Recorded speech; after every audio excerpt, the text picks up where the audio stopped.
அனைவருக்கும் வணக்கம். 8ஆம் வகுப்பு மாணவர்களுக்கான அரசு உதவித்தொகையுடன் கூடிய என்எம்எஸ் தேர்வு சேட் பகுதி கணக்கு பாடம். 7ஆம் வகுப்பு முதல் பருவத்தில் 2வது பாடம் அளவைகள். இந்த மொத்த பாடத்தில் உள்ள பாடக்கருத்துகளையும் ஒரே வீடியோவில் பார்த்துடலாம். Welcome to Mani math board. முதல்ல நினைவு கூறுதல். சதுரம்னா அதனுடைய வடிவம் இப்படி தான் இருக்கும். அதாவது 4 பக்கங்களும் சமமாக இருக்கும். அதன் 4 உட்கோணங்களும் 90 டிகிரியாக இருக்கணும். சதுரம், செவ்வகம், செங்கோண முக்கோணம்லாம் 6ஆம் வகுப்புலேயே நம்ம படிச்சிருப்போம். இருந்தாலும் ஒரு முறை நினைவு கூர்ந்துக்கலாம். சதுரத்தின் சுற்றளவுக்கான ஃபார்முலா. இதை நம்ம பக்கம்னு சொல்லுவோம். பக்கத்தை நம்ம ஏன்னு எடுத்துக்கலாம், அல்லது சைடு எஸ் அப்படின்னு கூட எடுத்துக்கலாம். நாம் ஏ அப்படின்னு எடுத்துக்கிட்டோம்னா சுற்றளவு, ஏதாவது ஒரு முனையிலிருந்து 4 பக்க அளவுகளின் கூடுதல் தான். ஸோ ஏ கூட்டல் ஏன்னு போடுறதுக்கு பதிலாக 4a அப்படின்னு சுருக்கமாக போட்டுற முடியும். ஸோ 4a அலகுகள். இந்த சதுரத்தின் பரப்பளவுக்கான ஃபார்முலா அடுத்தடுத்த பக்கங்களின் பெருக்கல் பலன் தான்.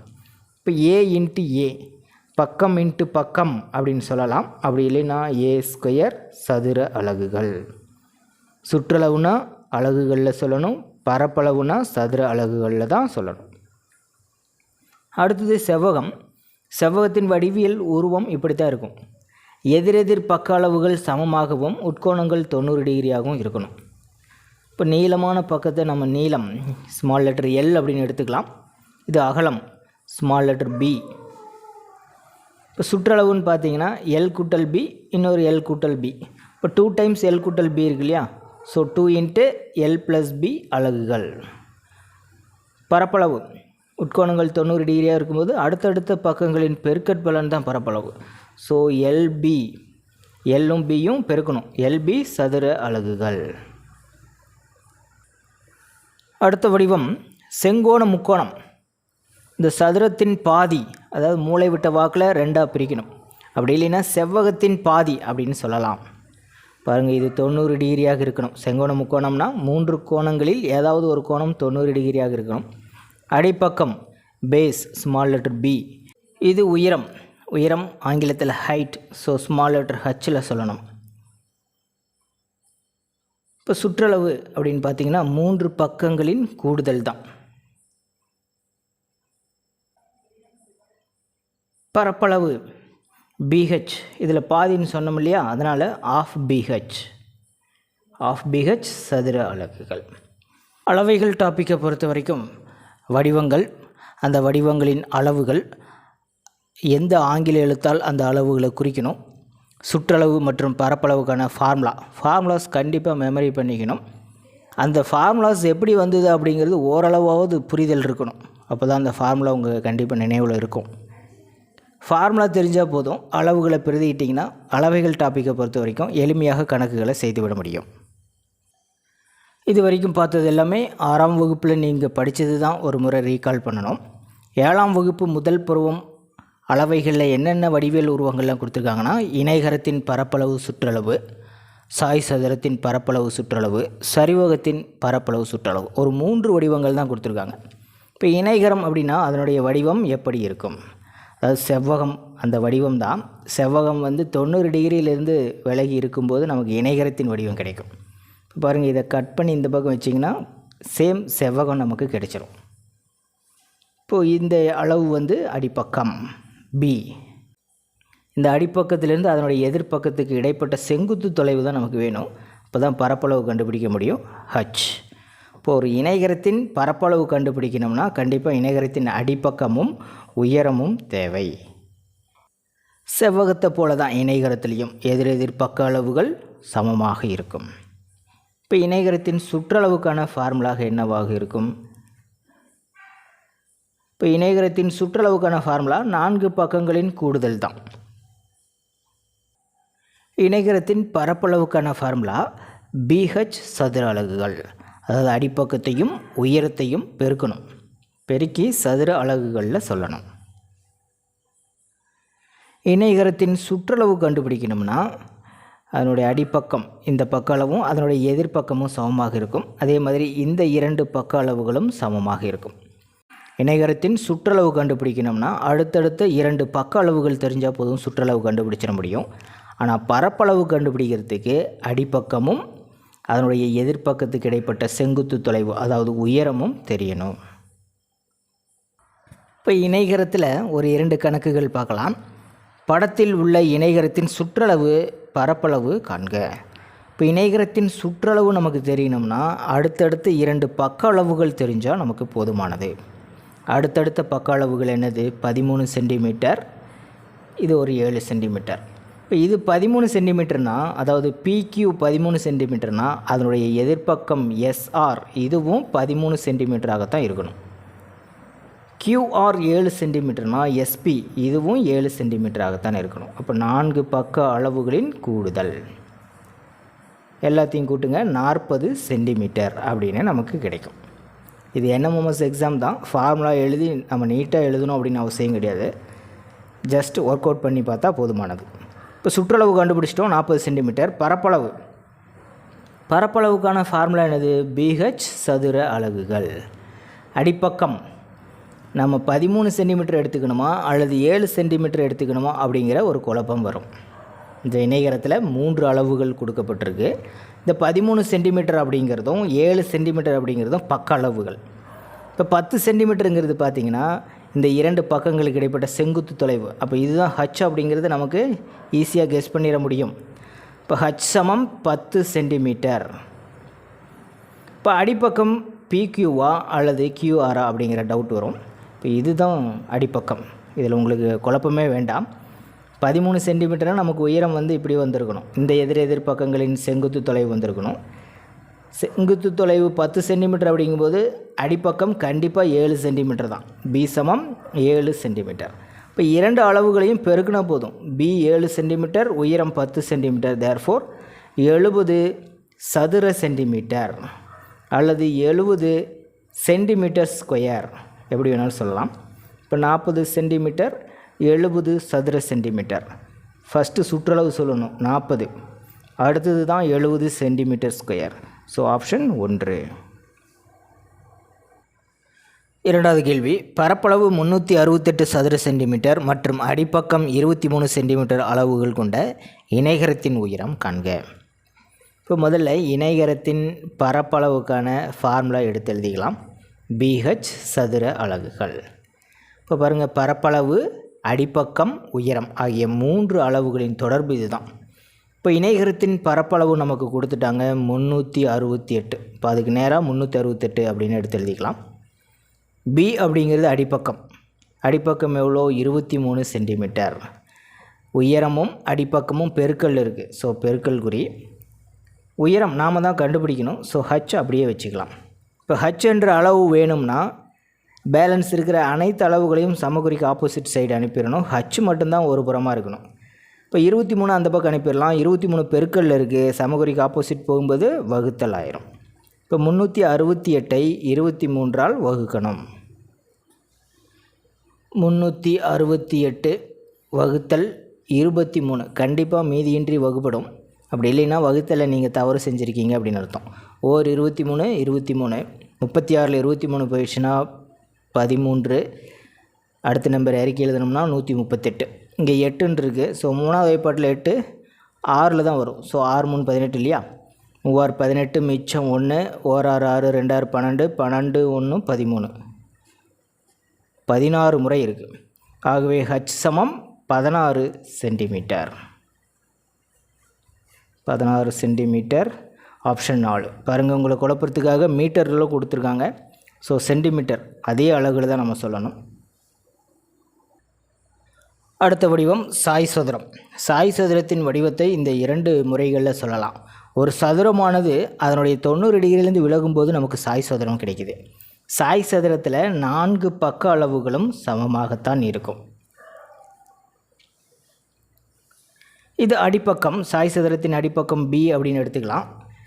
எதிர்பக்கத்துக்கு இடைப்பட்ட செங்குத்து தொலைவு இது Hன்னு எடுத்துக்கலாம். ஒரு சாய் சதுரத்தின் அடிப்பக்கமும் உயரமும் இந்த 2 அளவுகள் கொடுக்கப்பட்டிருக்கும் போது சாய் சதுரத்தின் பரப்பளவுக்கான ஃபார்முலா BH சதுர அலகுகள். சாய் சதுரத்தின் பரப்பளவு கண்டுபிடிக்கிறதுக்கு மட்டும் 2 ஃபார்முலாஸ் இருக்குது. நமக்கு எந்த மாதிரியான அளவுகள் கொடுக்குறாங்க அப்படிங்கிறத பொறுத்து நம்ம எந்த ஃபார்முலாவை பயன்படுத்தணும் அப்படிங்கிறது இருக்குது. அடிப்பக்கமும் உயரமும் கொடுத்தா இந்த ஃபார்முலா தான் யூஸ் பண்ணணும். இது பாருங்கள், இது மூலைவிட்டம். இது D1, இது மூலைவிட்டம், இரண்டாவது மூலைவிட்டம் D2.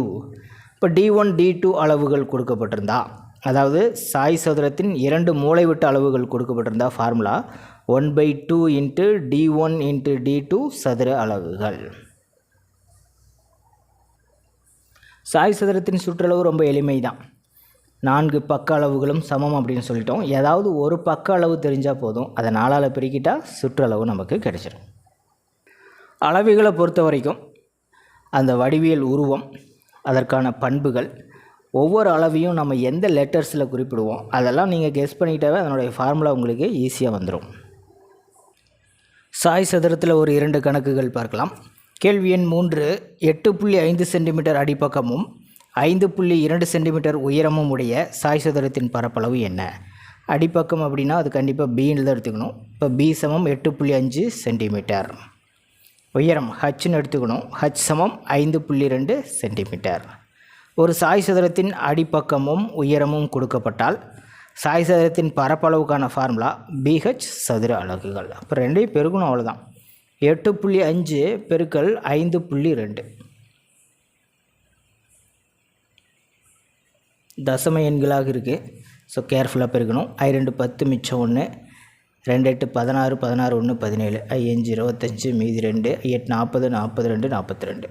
2 இலக்கங்கள் கழித்து புள்ளி வைக்கணும். இங்கே ஒரு ஸ்தானம், இங்கே ஒரு ஸ்தானம், மொத்தம் 2 ஸ்தானம் கழித்து புள்ளி வைக்கணும். இப்போ 44.2 ஜீரோவை நம்ம எடுத்துக்க தேவையில்லை. therefore 44.0 தேவையில்லை. ஸோ 44.2 சென்டிமீட்டர் ஸ்கொயர் அல்லது சதுர சென்டிமீட்டர் சொல்லணும். இப்போ 44.2 சென்டிமீட்டர் ஸ்கொயர் ஆப்ஷன் 4. அடுத்த கணக்கு, ஒரு சாய் சதுரத்தின் பரப்பளவு 50 சதுர சென்டிமீட்டர். அதன் ஒரு மூலை விட்டம் மற்றொரு மூலை விட்டத்தை போல் 4 மடங்கு எனில் பெரிய மூலை விட்டத்தின் அளவு என்ன? இதுதான் சாய் சதுரம் அப்படின்னு எடுத்துக்கலாம். ஒரு மூலை விட்டத்தின் அளவு நமக்கு என்னன்னு தெரியாது, எக்ஸ்ன்னு எடுத்துக்கலாம். ஆனால் மற்றொரு மூலை விட்டத்தின் அளவு இந்த மூலை விட்டத்தை போல் 4 மடங்கு 4x. இப்போ ஒரு மூலை விட்டத்தின் அளவு எக்ஸ் அப்படின்னு நாமளே எடுத்துக்கிட்டோம் அப்படின்னா மற்றொரு மூலை விட்டமானது 4 மடங்கு. இப்போ இதை 4ஆல் பெருக்கிக்கணும், 4x. பரப்பளவு எவ்வளோ சொல்லியிருக்காங்க? 50 சதுர சென்டிமீட்டர். இப்போ மூலை விட்டங்களின் அளவுகள் கொடுக்கப்பட்டிருந்து சாய் சதுரத்தின் பரப்பளவு கேட்கப்பட்ட ஃபார்முலா சாய் சதுரத்தின் பரப்பு equal to ½ into D1 into D2 சதுர அலகுகள். இப்போ பரப்பளவு கொடுத்துட்டாங்க 50 சதுர சென்டிமீட்டர். 1/2 இன்ட்டு D1 எவ்வளோ எக்ஸு, D2 எவ்வளோ 4x. இது சுருக்கலாம் 2. அப்போ 2x ஸ்கொயர்னு வரும். 50 ஈக்குவல் டு 2x ஸ்கொயர். இந்த 2 இந்த பக்கம் அனுப்புங்க, வகுத்தல் 1000. இப்போ x ஸ்கொயர் ஈக்குவல் டு 25ன்னு வந்துடும். 25 நாம் எப்படி எழுதலாம்? 5 ஸ்கொயர்னு எழுதலாம். இப்போ 2 பக்கமும் ஸ்கொயரை கேன்சல் பண்ணிட்டீங்கன்னா x ஈக்குவல் டு 5. இப்போ ஒரு மூலை விட்டத்தை நம்ம எக்ஸ்ன்னு எடுத்துக்கிட்டோம். So 5 centimetre. மற்றொரு மூலை விட்டம் 4x. இப்போ 4ஆல் பெருக்கிட்டிங்கன்னா 4 5 20 சென்டிமீட்டர். கணக்கில் என்ன கேட்குறாங்க? பெரிய மூலை விட்டத்தின் அளவு. பெரிய மூலை விட்டம் 20 சென்டிமீட்டர். So option 1. அடுத்தது சரிவகம். சரிவகத்தின் வடிவம் எப்படி இருக்கும்னா, சரிவகத்தில் ஒரு சோடி எதிர்ப்பக்கங்கள் கண்டிப்பாக இணைப்பக்கங்களாக இருக்கும். பார்த்தோன்னு சொல்லிடலாம், இந்த 2மே இணைப்பக்கங்கள். இந்த இணைப்பக்கங்களுக்கு இடைப்பட்ட தொலைவு h உயரம் அப்படின்னு நம்ம எடுத்துக்கணும். இந்த இணைப்பக்க அளவுகளை ஒரு அளவு a அப்படின்னும் மற்றொரு அளவு b அப்படின்னும் நம்ம எடுத்துக்கணும். இப்போ சரிவகத்தின் பரப்பளவுக்கான formula 1/2 into h a + b சதுர அலகுகள். என்எம்எஸ்ஸை பொறுத்த வரைக்கும் இணைப்பக்க அளவுகள் a bன்னு தனித்தனியாக கொடுக்காம இணைப்பக்க அளவுகளின் கூடுதல் அப்படின்னு ஒரே அளவாகவே கொடுத்துருவாங்க. இப்போ a + bயை தூக்கிட்டு அந்த அளவை நம்ம போட்டுக்கணும். சரிவகத்திலிருந்து ஒரு 2 கணக்குகள் பார்க்கலாம். கேள்வி எண் 5, சரிவகத்தின் இணைப்பக்கங்கள் முறையே 23 சென்டிமீட்டர், 12 சென்டிமீட்டர். இணைப்பக்கங்களுக்கு இடையே உள்ள தூரம் 9 சென்டிமீட்டர் எனில் சரிவகத்தின் பரப்பளவு என்ன? என்னென்ன அளவுகள் கொடுத்துருக்காங்கன்னு பார்க்கலாம். இணைப்பக்கங்கள் கொடுத்துருக்காங்க. இப்போ இணைப்பக்கங்களை ஒரு அளவு நம்ம ஏ அப்படின்னும் மற்றொரு அளவு பி அப்படின்னு தான் எடுத்துக்கணும். ஏ 23 சென்டிமீட்டர், பி 12 சென்டிமீட்டர். இரண்டு இணைப்பக்கங்களுக்கு இடைப்பட்ட தூரம் அப்படிங்கிறது உயரம் தான், அதாவது ஹச் அப்படின்னு எடுத்துக்கணும். ஹச் சமம் 9 சென்டிமீட்டர். இப்போ சரிவகத்தின் பரப்பளவுக்கான ஃபார்முலா 1/2 இன்ட்டு ஹச் இன்ட்டு ஏ ப்ளஸ் பி சதுர அலகுகள். இப்போ வேல்யூஸ் எல்லாம் சப்ஸ்டியூட் பண்ணுங்கள். உயரம் எவ்வளோ? 9 சென்டிமீட்டர் இன்ட்டு ஏ ப்ளஸ் பி 23 ப்ளஸ் 12. 23யும் 12யும் முதல்ல ஆட் பண்ணிக்கணும், ஏன்னா அதுதான் ப்ராக்கெட் குறிக்குள்ளே இருக்குது. 35. இதை சுருக்குனிங்கன்னா 4.5 பெருக்கல் 35. 5 25 மீதி 2, 5 20, 22, 22, 15 மிச்சம் 1, 12 1 13. ஒரு ஸ்தானம் கழித்து புள்ளி வைக்கணும். ஸோ 157.5 157.5 சதுர சென்டிமீட்டர். ஆப்ஷன் 2. அடுத்தது கணக்கு எண் 6. சரிவகத்தின் பரப்பளவு 162 சென்டிமீட்டர் ஸ்கொயர். அதன் இணைப்பக்க அளவுகளின் கூடுதல் 27 சென்டிமீட்டர் எனில் இணைப்பக்கங்களுக்கு இடைப்பட்ட தொலைவு என்ன? இப்போ பரப்பளவு கொடுத்துட்டாங்க. பரப்பளவு ஏ சமம் 162 சென்டிமீட்டர் ஸ்கொயர். இணைப்பக்க அளவுகளின் கூடுதல், அதாவது இணைப்பக்கங்கள் நம்ம ஏ கமா பின்னு எடுத்துக்கணும். அது ரெண்டையும் கூட்டி அவங்களே கொடுத்துட்டாங்க. இணைப்பக்க அளவுகளின் கூடுதல், அதாவது A plus B equal to 27 centimetre. நம்ம என்ன கண்டுபிடிக்கணும்? இணைப்பக்கங்களுக்கு இடைப்பட்ட தொலைவு, அதை நம்ம ஹச்னு எடுத்துக்குவோம். ஸோ ஹச் சமம் என்ன அப்படின்னு சொல்லி கேட்டிருக்காங்க. இப்போ சரிவகத்தின் பரப்பளவு, அதற்கான ஃபார்முலா 1/2 இன்ட்டு ஹச் இன்ட்டு ஏ ப்ளஸ் பி சதுர அலகுகள். சரிவகத்தின் பரப்பளவு கொடுத்துட்டாங்க 162 சென்டிமீட்டர் ஸ்கொயர். 1/2 இன்ட்டு ஹச் தான் நம்ம கண்டுபிடிக்கணும். அது அப்படியே இருக்கட்டும். ஏ ப்ளஸ் பி 27 சென்டிமீட்டர்.